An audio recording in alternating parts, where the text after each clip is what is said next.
Hello friends, नमस्कार। स्वागत है आपका टेक मुकेश चैनल में। तो फ्रेंड्स, आज की इस वीडियो में मैं आपको बताने जा रहा हूं कि पेंशन कैलकुलेशन के नियमों पर विचार कर रहा ईपीएफओ खास तरह के प्रो रेटा कैलकुलेशन पर आधारित है। ये नियम ईपीएस 95 मेंबर्स के लिए पेंशन में 30 से 40% कमी आने की आशंका जताई जा रही है। क्या ईपीएफओ के नए कैलकुलेशन नियम घटा देंगे पेंशन? समझिए पूरा गणित। कर्मचारी पेंशन स्कीम ईपीएस 95 के आवेदकों को झटका लग सकता है। मीडिया रिपोर्ट से पता चलता है कि ईपीएफओ हायर पेंशन कैलकुलेशन के लिए नए नियम पर विचार कर रहा है।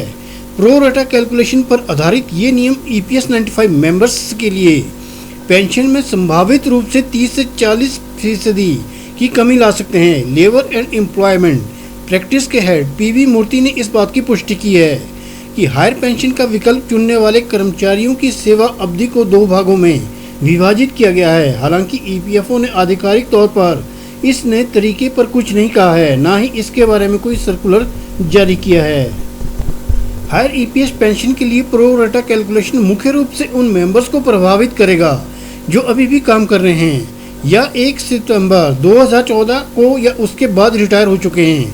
औसत पेंशन योग्य वेतन की गणना के लिए उनकी सेवा अवधि को 2 भागों में विभाजित किया जाएगा। पहले भाग में 16 नवंबर 1995 ईपीएस 95 की कार्यान्वयन तारीख से 31 अगस्त 2014 तक की अवधि शामिल है।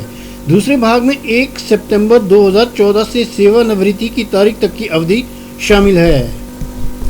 पिछले भाग के दौरान पिछले 60 महीनों के औसत वेतन को पेंशन कैलकुलेशन के लिए माना जाएगा।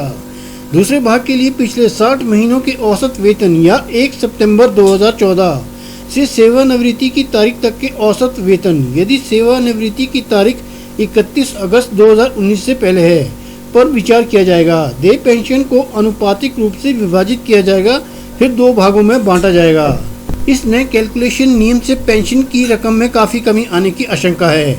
31 अगस्त 2014 से पहले ईपीएस अंशदान अधिकतम वेतन 6500 रुपये तक सीमित था। 1 सितंबर 2014 से अधिकतम ईपीएस अंशदान बढ़ाकर 15,000 रुपये कर दिया गया। नए सदस्य नए वेतन सीमा तक योगदान कर सकते हैं, जबकि पुराने सदस्यों के पास अपने वास्तविक वेतन के आधार पर हायर कंट्रीब्यूशन की खातिर आवेदन के लिए एक सीमित विंडो थी। इससे कानूनी लड़ाई हुई। आखिरकार यह लड़ाई देश की सबसे बड़ी अदालत में पहुंच गई।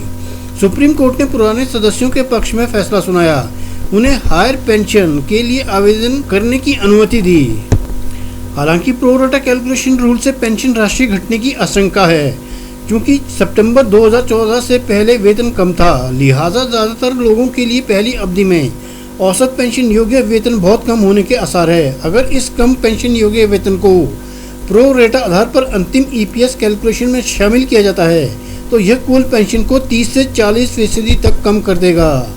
ईपीएफओ का यह नजरिया सुप्रीम कोर्ट के आदेश की भावना के विपरीत लगता है। शीर्ष अदालत ने कहा था कि 2014 के विकल्प का प्रयोग करने के लिए लगाई गई कट ऑफ अवधि अमान्य थी। फैसले ने सभी पात्र सदस्यों के हायर पेंशन के लिए आवेदन करने के अधिकार को बहाल कर दिया। पीवी मूर्ति का मानना है कि हायर पेंशन कैलकुलेशन के लिए ईपीएफओ की ओर से अपनाया गया प्रो रेटा नजरिया सर्वोच्च न्यायालय के फैसले की भावना के अनुरूप नहीं है। ईपीएफओ की ओर से अपनाया गया प्रो रेटा नजरिया सर्वोच्च न्यायालय की फैसला की भावना के अनुरूप नहीं है। ऐसा लगता है कि ईपीएफओ के वर्तमान कदम की मंशा पेंशन कैलकुलेशन नियम में बदलाव करके पेंशन राशि को अप्रत्यक्ष रूप से कम करना है। यह ईपीएफओ कॉर्पस में अपर्याप्त धन के कारण हो सकता है। हायर पेंशन का विकल्प चुनने वाले सदस्य चिंतित है, क्योंकि उन्हें मिलने वाली वास्तविक पेंशन अपेक्षा से काफ़ी कम हो सकती है। ईपीएफओ ने अभी तक नए कैलकुलेशन नियम को अधिसूचित नहीं किया है। यह महत्वपूर्ण है कि हायर पेंशन के लिए आवेदन करने वाले सदस्यों की चिंताओं का समाधान।